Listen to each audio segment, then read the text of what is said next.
ስጭህ 6 ወር ትተኛለህ። ልቀይር ነው የመጣሁት። ሼቦች ፋይት አላለም 200 ሚሊዮን ብር በኔ ልሰሩ። ዛሬም በሌላ ቪዲዮ በድጋሚ መተናል። የቴዶን የጆኒ ፋይት እንደቀረ እየተነገረ ነው። ምክንያቱም ምንድነው የሚለውን ማን ነው ከጆኒ ጋር የሚጋጠመው የሚለውን በዛሬው ቪዲዮአችን የምናየው ይሆናል። ቪዲዮን በዛሬ ጠቅላላ አድርገን ያለን እስከ ቪዲዮ መጨረሻ አብራችሁን ቆዩ። ይመቻችሁ። አሲስቶቹን ጀምር እስቲ። ለመኮንን ላከ በቦክስ ገጥመዋለሁ ቢኖር የሰማው አረፈ በተቀመጠ አይሻልም? የሰማው ኮሜንት ላይ ማለት ነው የሼቦች ፋይት አላለም ስጭህ 6 ወር ትተኛለህ። 6 ወር አግኝቶ ሲሆንስ ረሳህ ነው ያለ ቪዛ ዱባይ ምናምን ይፈልጋል። አረ ጭዌ ከነነቃተ ህሊና ቢፍ የለ። ይሄ የጸዳ ቢፍ ነው። እግዚአብሔርን አርፈህ ተቀመጥ። ወዳደራለሁ ካልክ ዶጅ መልስ ሰጥቷል። እስቲ ላይ መኮንን ለአቅም መልስ ሰጥቷል። ረሳህ። ለማንኛውም አርፈህ ተቀመጥ። ወንድም እንግዲህ ሳልፈልግ ጠይቀኛል። አንተ ደግሞ ጠየቅኝን የማሟላት ግዴታ አለብኝ። ስለዚህ ለዚህ ነው የምገጥመው እንጂ ከኔ ካንተ ጋር የመጣላት ፍላጎት ኖርኛል። ተመከታለሁ። ዝታን እስከ ዛሬ ድረስ በዘፈን ነው አይደል የምታውቀው? ምን አሁን ግን በቦክስ እስከ ዛሬ ድረስ ፍላጎት ኖርኛል። ዝታን እስከ ዛሬ ድረስ አልሰማሁትም። በዘፈን ነው አይደል የምታውቀው?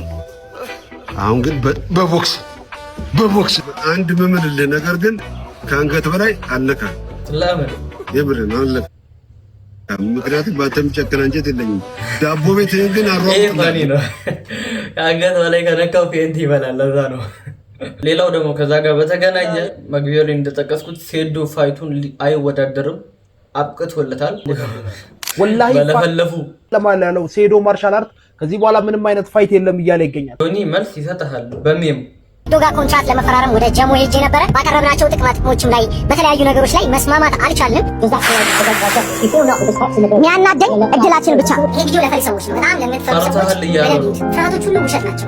እውነተኛ ፍርሃት የሚባሉት 2 ፍርሃቶች ናቸው እና የከፍተኛ ድምፅ ፍርሃቶች ናቸው። ይህ ፍርሃት ሲተነተን ይባላል ፎልስ ኤቪደንስ አፒሪንግ ሪል ይባላል። የውሸት ኤቪደንሶችን እውነተኛ ጓንጓችን ያቀርብልናል ካለው ኤክስፔሪንስ ከተነገረው አምጥቶ ማለት ነው። ስለዚህ አግሪመንታችን ዲል ማድረግ አልቻለም። እሺ ራሱ የሰራው ቪዲዮ ያለ እሱ ነው የሚያየው። ቴዶ ማርሻል አርት እንግዲህ ከኔ ጋር ፋይት ለማድረግ የጠየቀውን መስፈርት ነግረውኛል። እንግዲህ ከዚህ በኋላ ህይወቴ ይበላሻል፣ ማንም ሰው ማስታወቂያ ያሰራኝም፣ ከሪሬ ሊያልቅ ስለሆነ ምችለውን ያህል ገንዘብ ላጠራቅም።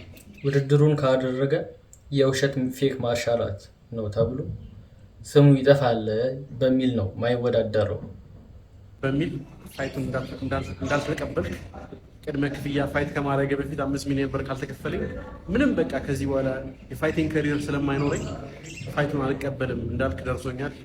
ሼም ኦን ዩ ኤቭሪዋን። ለሀገር ምናምን ያልከው በራስህ ምንም ሳትተማመን እንደሆነ አሁን ገብቶናል። you have no belief in yourself in your martial arts skill። ከዚህ ቅድሚያ 5 ሚሊዮን ብር ግን ሌሎች ቦክሰኞች ይሰጣቸዋል። ቅድሚያ 5 ሚሊዮን ብር ይገባላቸዋል ሲጀመርስ በኋላ እንዲሁም አንተ ማርሻል አርት የሚባለው ነገር ካፈ ሲወጣ አይ ቲንክ ማንም ሰው መስማት ያለበት አይመስለኝም። እኛ የውሸት ነው የምታወራው፣ ዝም ብለህ ነው የምታወራው እንጂ አንተ ማርሻል አርት አልሰራህም እያለው ነው። ያው ደግሞ ሰላምነቱ በቃ የቀረበት ምክንያት ከራሶቹ ከዋኖቹ ከአዘጋጆቹ የወጣ መረጃ አለና እሱን እናዳምጠው። ቴዶ ጋር ኮንትራት ለመፈራረም ወደ ጀሞ ሄጄ ነበረ። ዲቴይል በውድድሩ ላይ ስላሉ ነገሮች፣ ስለ ኮንትራት ይዘቶች፣ ስለ ብዙ ነገሮች በጣም ረዘም ላለ ሰዓት ውይይት አድርገናል። በጣም ደስ የሚል ቆይታ ነበረን እንደ ወንድም ማለት ነው። እንግዲህ ባቀረብናቸው ጥቅሞችም ላይ በተለያዩ ነገሮች ላይ መስማማት አልቻልንም። ስለዚህ አግሪመንታችን ዲል ማድረግ አልቻለም። ምክንያቱም ያው ታውቃላችሁ ፕሮሞሽን ለመስራት በቪዲዮ ላይ የተለያዩ ነገሮችን ለማውራት መጀመሪያ የተረጋገጠ ፋይት መደረግ መቻል አለበት። ያንን ደግሞ የምናደርገው ውል ስንዋዋል ነው። ውል ላይ ግን ባለመስማማታችን ምክንያት ከቴዶና ጆኒ የሚያደርጉት ፋይት አይኖርም ማለት ነው። ስለዚህ ብቻ ፋይቱ አይደረግም ቀርቷል። ማን ለምንድን ነው ተስፋ የሰጣችሁን? መጀመሪያ ለምን አጓጓችሁ? ጆኒ ሌላ ደግሞ የተሻለ ፋይተር እንፈልግለታለን ማለት ነው። የእናንተ ሀሳብ ምንድነው? ከማን ጋር ጆኒን ፋይት እናድርግለት? ይህንን ሀሳባችሁን በኮሜንት ላይ አሳውቁን። ስለዚህ ጆኒና ሴዶ የምንፈልገው ፍልሚያ አይኖርም ማለት ነው። ምክንያቱም በጥቅማ ጥቅም ጉዳዮች በቅድሚያ 5 ሚሊዮን ብር ካላስገባችሁልኝ አልወዳደርም እያለ ነው። አራዳ ነው እግዚአብሔርን አራዳ መስማማት አልች ንቃተ ሊና ጋር ፌስ ኦፍ ያደርጋል። እዛ ከሱ ጋር ግን ይወዳደራል። ምን አለ ወይ ከሱ ጋር ቢወዳደር እንደ ሐሳብ ጨዋታ ቢወዳደሩ ንቃተ ሊናና ሴዶ ማርሻል ጫወት ሳይሆን ልቀይር ነው የመጣሁት።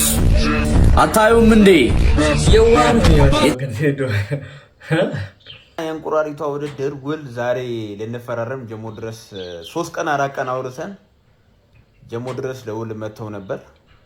እነሱ 100 ሚሊዮን ሊያገኙ እኔ 10 ሚሊዮን ጠየቋቸው። ያንን 10 ሚሊዮን ብር አንከፍልም አለ። ስለዚህ ቢዝነስ ነው፣ ቢዝነስ ዲል አደረገ። ሴዶ ግን ልክ ነው ብላችሁ ታስባላችሁ? እንዴት ነው አንድ አዘጋጅ ሲያዘጋጅ እሱ በስማማው በፈለገው መጠን ነው መክፈል ያለበት። ተወዳዳሪ ከሆነ ድረስ በእነሱ መስፈርት ነው እንጂ መካተት ያለበት ፋይናንሻል ብር ሂሳብ ላይ መግባት አለበት ብላችሁ ታስባላችሁ? እናንተ እስኪ ሀሳብ አስተያየታችሁን ኮመንት ላይ አስቀምጡ። ሴዶ ፈርቷልና ውድድሩ ቀርቷል ተብሎ እየተወራ ነው። ስማ አይደለም እንደዚህ በቲክቶክ ሴዶ ፈርቷል ብለው ማስወራት አይደለም። ቂጥ ትልቅ አይደል? ሚስተር እንቁራሪቷ ቂጥ ላይ ብጽፈው ደረት ላይ ሴዶ ፈርቷል ብለህ ብጽፍ ያቺን 10 ሚሊዮን በቃ 10 ሚሊዮን ስጡኝ ካልሆነ አልወዳደርም ነው። 10 ሚሊዮን አይት የለም ማለት ነው። እናንተ 200 ሚሊዮን ብር በኔ ልሰሩ እዛ ጋር ምን አለ 100 ሚሊዮን እዚህ ጋር ምን አለ 200 ሚሊዮን በስምምነት በሂደት በትኬት 10 ሚሊዮን ብር አምጡ ብዬ ስጠይቃችሁ መጣህና አንተ እንቁራሪት የምታስበው ያው በቂጥህ ነው እንጂ በአይምሮ ብታስብ ኖሮ እንደዚህ የነሱ አሽክር አትሆንም ነበር፣ የነሱ ባሪያ አትሆንም ነበር ማለት ነው።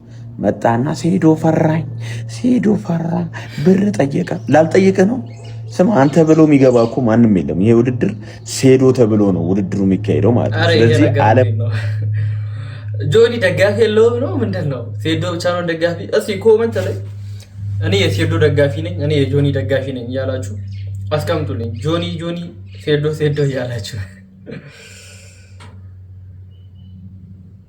ሙሉ ከመጣ ሴዶ ጥቅሙ ማግኘት አለበት ማለት ነው። ስለዚህ ውድድሩ የቀረው 10 ሚሊዮን ብር አንሰጥም ስላሉ ነው። ግን ይሄ 10 ሚሊዮን ብር መሰጡ ከሆነ በትኬት አሁንም እኔ ሬዲ ነኝ።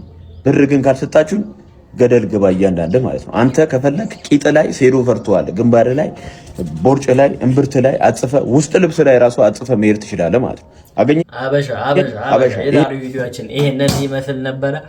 ኮመንት ላይ ያታወቃችሁኝ ሴዶ ፈርቷል አልፈራም፣ ቅድሚያ መሰጠት አለበት 10 ሚሊዮን የምትሉት ሁሉንም ነገር ሀሳባችሁን ኮመንት ላይ ያታውቁን። ሌላ ተጨማሪ አዳዲስ ቪዲዮዎች ሲኖሩ ወደ እናንተ ይዘን የምንቀርብ ይሆናል። ከዛው ድረስ ግን ቤቱን ላይክ፣ ሼር፣ ሰብስክራይብ ማድረጋችሁን አትርሱ። ይመቻችሁ።